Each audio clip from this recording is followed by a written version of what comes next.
કેમ છો બધા? મજામાં ને? ઉત્તરાયણ બહુ સારી રીતે ઉજવી હશે અને ઊંધિયું જલેબી પણ ખાધા હશે. ઊંધિયું એ આપણી ટ્રેડિશનલ રેસીપી છે, જેને લોકો ઘરે પણ બનાવે છે અને તૈયાર પણ લાવીને ખાય છે. ઊંધિયું ખાવાની બધાને બહુ જ મજા આવે છે. એની અંદર બહુ બધા કંદ અને ઘણી બધી શાકભાજી હોવાથી તેનો ટેસ્ટ એકદમ અલગ લાગે છે. ઊંધિયા માટે હું જ્યારે શાક લેવા માટે બજારમાં ગઈ ત્યારે ત્યાં મેં આ એક અલગ પ્રકારની ફળી જોઈ હતી અને જ્યારે અમે નાના હતા ત્યારે આ ફળી અમે બાફીને બહુ જ ખાધી છે. તો મને થયું કે લાવ આ રેસીપી આજે હું તમને પણ બતાવું. આ ફળીને અમે ઝાલર પાપડી કહીએ છીએ. તમે આ પાપડીને શું કહો છો એનું નામ મને કમેન્ટ બોક્સમાં જરૂરથી જણાવજો. આ ઝાલર પાપડીને બાફીને ખાવાથી એકદમ મજા આવે છે અને તેને ટ્રેડિશનલ વેથી બાફીએ છીએ ત્યારે અજમો અને મીઠું અંદર નાખી અને એ જ્યારે ઉકળે છે ત્યારે અજમાનો અને મીઠાનો જે રસ પાપડીની અંદર ભરાય છે ત્યારે આપણે પાપડી જ્યારે ખાઈએ છીએ એનો રસ આપણા મોઢામાં આવે છે ને છાલ, તો એ પાપડી ખાવાની ખૂબ મજા આવે છે.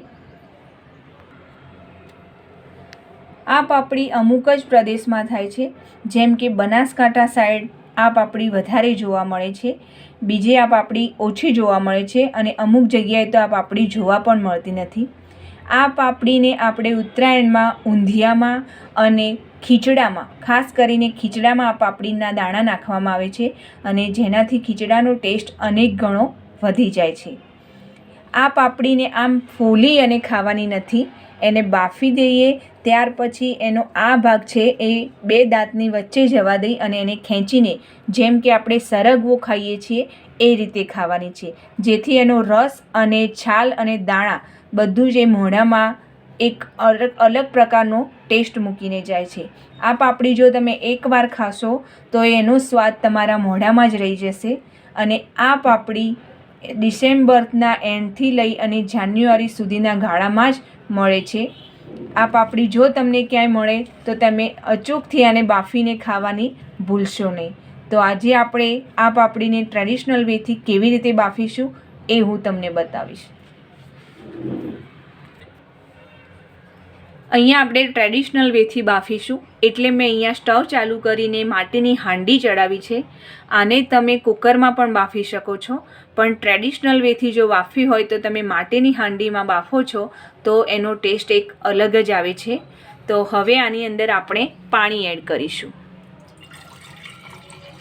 પાપડી ડૂબે તેટલું આપણે પાણી એડ કરીશું. અહીંયા મેં પાપડીને 2-3 પાણીથી ધોઈ અને ચોખ્ખી કરી અને કોરી કરી રાખી છે. હવે પાણીની અંદર આપણે મીઠું અને અજમો ઉમેરીશું. અહીંયા મીઠું થોડુંક વધારે પડતું એટલે આગળ પડતું ઉમેરીશું, જેથી કરી અને પાપડીની અંદર મીઠાનો સ્વાદ બેસી જાય.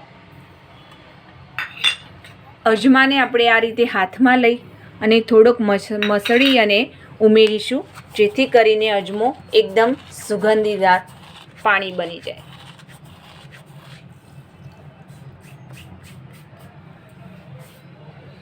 હવે એની અંદર આપણે પાપડી ઉમેરીશું. પાપડી ઉમેર્યા પછી જો તમને પાણી થોડું ઓછું લાગે છે તો તમે પાછળથી પણ પાણીને ઉમેરી શકો છો, પણ પાપડી અંદર ડૂબી જાય એટલું પાણી હોવું જરૂરી છે.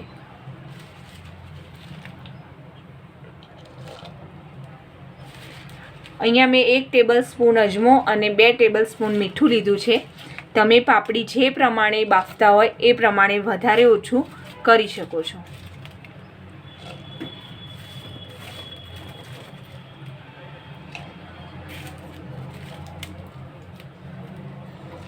આ રીતે પાપડી ઉમેર્યા પછી તમે હાથેથી આ રીતે દબાવી દેજો, ત્યારે તમને પાણીની ખબર પડી જશે કે પાણી એની અંદર ઉમેરવું કે બરાબર છે. અહીંયા આપણી પાપડી ડૂબી ગઈ છે એટલું પાણી છે. હવે આપણે એને પાણી ઉમેરતા નથી અને આને ઢાંકણ ઢાંકી અને 20 થી 25 મિનિટ સુધી ઉકળવા દેશું.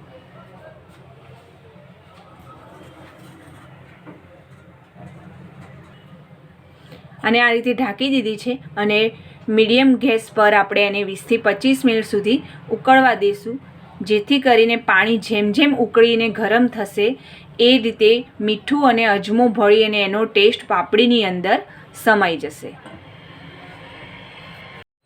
અહીંયા હવે આપણી પાપડી થઈ ગઈ છે. મેં એને વચ્ચે 1-2 વાર ચેક પણ કરી લીધી છે.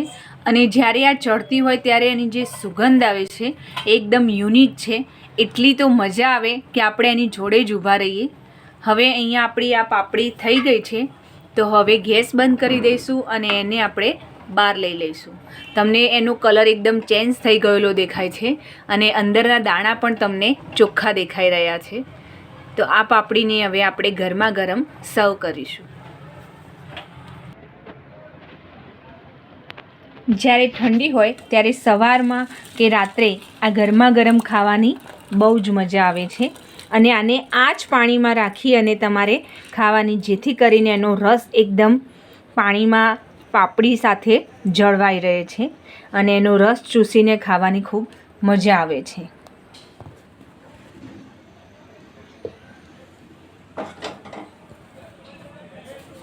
અહીંયા મેં પાપડીને એક હાંડીમાં નીકાળી દીધી છે અને હવે આને તમે આ જ રીતે અંદરથી એક લઈ અને ખાઈ શકો છો. ના દાણા અને કલર તમને એકદમ ચોખ્ખો બદલાયેલો દેખાય છે. અંદરના જે દાણા છે એકદમ સ્પષ્ટ તમને દેખાઈ રહ્યા છે કે આ પાપડી કેટલી ભરેલી છે. હવે આને આ રીતે એક લઈ અને આ સાઈડથી આપણે મોઢામાં મૂકી અને 2 દાંત વચ્ચે ભરાવી અને ખેંચીને જેમ સરગવો ખાઈએ છીએ એ રીતે આ પાપડીને ખાવાની છે. તમે પણ આ પાપડીને ખાવાની મજા લો અને બાળકોને પણ આ નવી રેસીપી ખવડાવો, એમને પણ એકદમ મજા આવશે. તો મારો વિડીયો જો તમને જરા પણ ગમ્યો હોય તો લાઈક કરો અને શેર કરો.